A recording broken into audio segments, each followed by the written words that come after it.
सालों की लगातार मेहनत और 10 अरब डॉलर की लागत से तैयार किया जाने वाला दुनिया का सबसे पावरफुल टेलीस्कोप, जिसको 25 दिसंबर 2021 को अपनी मंजिल के लिए रवाना किया गया था। लगभग 6 महीनों के बाद इस टेलीस्कोप ने हमें यूनिवर्स के वो राज दिखाना शुरू कर दिए हैं जिसको आज से पहले सिर्फ इमेजिन ही किया जाता था। जी हाँ, हम बात कर रहे हैं जेम्स वेब स्पेस टेलीस्कोप की, और आज हम उन फोटोज के बारे में जानेंगे जो जेम्स वेब ने कैप्चर करके नासा को भेजी है। ये फोटोज हमें क्या मैसेज दे रही है और ये सब जानना हमारे लिए कितना जरूरी है। स्टोरी स्फीयर की वीडियो में एक बार फिर से स्वागत। इस वक्त जेम्स वेब स्पेस टेलीस्कोप हमारे अर्थ से 15 लाख किमी दूर उपस्थित है। यह टेलीस्कोप अर्थ के L2 पृथ्वी से लगभग 1 मिलियन मील दूर सूर्य के विपरीत ग्रह की तरफ स्थित है, यानी एक ऐसा पॉइंट जहां सूरज की रोशनी इस टेलीस्कोप तक नहीं पहुंच सकती। इस पॉइंट पर जेम्स वेब स्पेस टेलीस्कोप हमारी यूनिवर्स को इंफ्रारेड लाइट के स्पेक्ट्रम में ऑब्जर्व कर रहा है कि इसको सूरज की रोशनी और हिट से दूर रखना जरूरी है। आज से लाखों करोड़ साल पहले हमारी यूनिवर्स में क्या कुछ हुआ था? स्टार, प्लैनेट्स और गैलेक्सीज कैसे पैदा हुई थी? ये टेलीस्कोप टाइम को रिमाइंड करके देखने की काबिलियत रखता है। ना सिर्फ इतना, बल्कि जो स्टार पास्ट में ही टूटकर खत्म हो चुके हैं, उनके टूटने का नजारा भी जेम्स वेब आज देख भी सकता है और उसको रिकॉर्ड भी कर सकता है। अब सबसे बड़ा सवाल है कि जेम्स वेब पास्ट में कैसे दिखता है और इसमें ऐसी क्या चीज है जो इसको हबल टेलीस्कोप से भी ज्यादा पावरफुल बनाती है। अभी हम उन फोटोज के बारे में जानते हैं जो जेम्स वेब ने पिछले 6 महीनों में कैप्चर की है। 12 जुलाई को नासा ने जेम्स वेब की पहली 5 पिक्चर्स पब्लिश करके पूरी दुनिया को हैरत में डाल दिया है। नंबर 1, जेम्स वेब पे लगे कैमरा डीप स्पेस में यूनिवर्स के पास्ट में भी आसानी से देख सकते हैं। नासा को रिसीव होने वाली इस पहली फोटो में एक गैलेक्ट्रिक क्लस्टर देखा जा सकता है जिसको स्मैक्स 0723 का नाम दिया गया है। इस फोटो में आप जो चमकते हुए स्टार ऑब्जेक्ट्स नोटिस कर रहे हैं, यह असल में स्टार्स नहीं बल्कि पूरी गैलेक्सीज है। जिस तरह हमारा अर्थ मिल्की वे गैलेक्सी का हिस्सा है और ये गैलेक्सी 1 लाख लाइट ईयर्स पर फैली हुई है, इसी तरह जेम्स वेब की इस फोटो में ऐसी हजारों गैलेक्सीज देखी जा सकती हैं। इनमें कुछ ऐसी गैलेक्सी भी मौजूद है जो अर्थ से 13.1 बिलियन लाइट ईयर्स दूर है।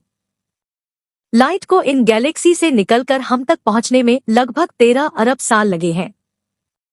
इसी वजह से यह कहना गलत नहीं होगा कि यह नजारा जो हम आज देख रहे हैं, यह असल में 13 अरब साल पुराना है।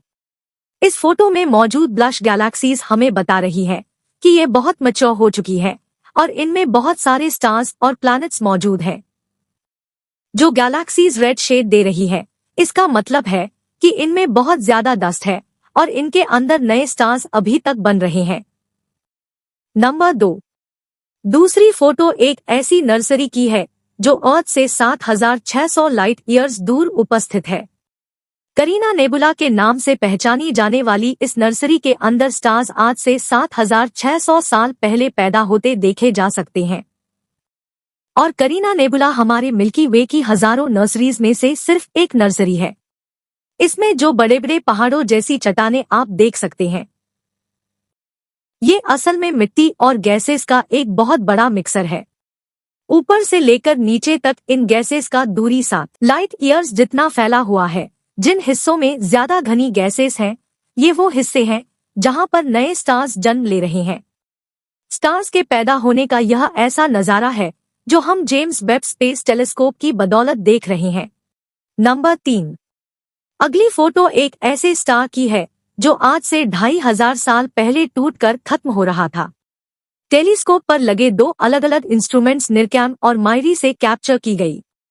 इस फोटो में गैसेस और एनर्जी का एक बहुत बड़ा ब्यूबल देखा जा सकता है जो इस स्टार के टूटने की वजह से पैदा हुआ है। नंबर 4, ये जेम्स वेब की तरफ से कैप्चर किया गया सबसे बड़ा इमेज है जिसकी रेजोल्यूशन तकरीबन 150 मिलियन पिक्सल्स है।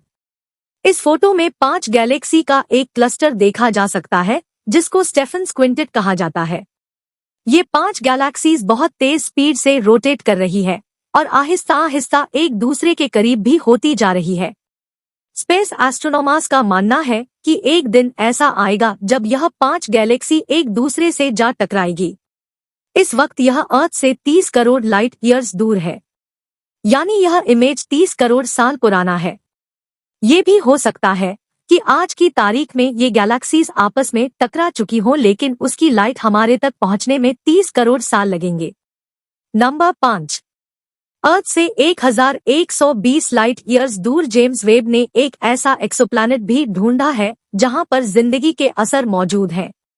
एक्सोप्लैनेट्स वो प्लैनेट्स होते हैं जो किसी स्टार या फिर सूरज के गिर्द चक्कर लगाते हैं। ढूंढे जाने वाले इस प्लैनेट वॉस्प 96b का नाम दिया गया है और यहाँ का एक दिन हमारे अर्थ के 3.5 दिनों के बराबर है। अब सवाल ये है कि जेम्स वेब को कैसे पता चला कि यहाँ जिंदगी के आसार मौजूद हैं। असल में जब प्लैनेट ऑर्बिट के दौरान अपने स्टार की लाइट को ब्लॉक करता है तो ये लाइट प्लैनेट के एटमॉस्फेयर से टकराकर फैलती है। लाइट एटमॉस्फेयर में मौजूद पार्टिकल से टकराकर अलग अलग नजरिया रखती है। जैसा कि अगर एटमॉस्फेयर में सल्फर ज्यादा होगा तो लाइट के फैलने का अंदाज अलग होगा, और अगर एटमॉस्फेयर में कार्बन डाइऑक्साइड या पानी मौजूद होगा तो लाइट के फैलने का अंदाज अलग होगा। वॉस्प 96b के एटमॉस्फेयर से टकराकर जब लाइट डिस्पर्श हुई तो उसको एनालाइज करने पर मालूम पड़ा कि इस प्लैनेट में काफी ज्यादा पानी मौजूद है, और पानी जिंदगी के लिए कितना इम्पोर्टेंट है यह हम सभी जानते हैं। जेम्स वेब स्पेस टेलीस्कोप इंसान का बनाया हुआ सबसे पावरफुल टेलीस्कोप है। ये यूनिवर्स के उस कोने तक भी पास्ट में देख सकता है जहां हबल टेलीस्कोप भी नहीं देख सकता, और इसकी सबसे बड़ी वजह इसमें मौजूद गोल्ड मिरर्स हैं जो धीमी से धीमी लाइट को भी कैच कर सकते हैं। जेम्स वेब के गोल्ड मिरर्स का साइज 6.5 मीटर है, जबकि हबल टेलीस्कोप के मिरर्स का डायामीटर सिर्फ 2.5 मीटर ही है। यही वजह है कि जेम्स वेब 14 अरब साल पहले उस बिग बैंग को भी देख सकता है जिसके नतीजे में हमारी सारी यूनिवर्स बनी थी। वो बिग बैंग जिसके बारे में सिर्फ इमेजिनरी थ्योरीज दी जाती है, वो अब जेम्स वेब असल में भी देख सकता है। होपफुली आने वाले महीनों या सालों में ये इन्फॉर्मेशन भी नासा जरूर पब्लिश करेगा, लेकिन इस समय के लिए सिर्फ इतना ही। उम्मीद है स्टोरी स्फीयर की ये वीडियो भी आप लोग भरपूर लाइक और शेयर करोगे। मिलते हैं अगली शानदार वीडियो में। धन्यवाद।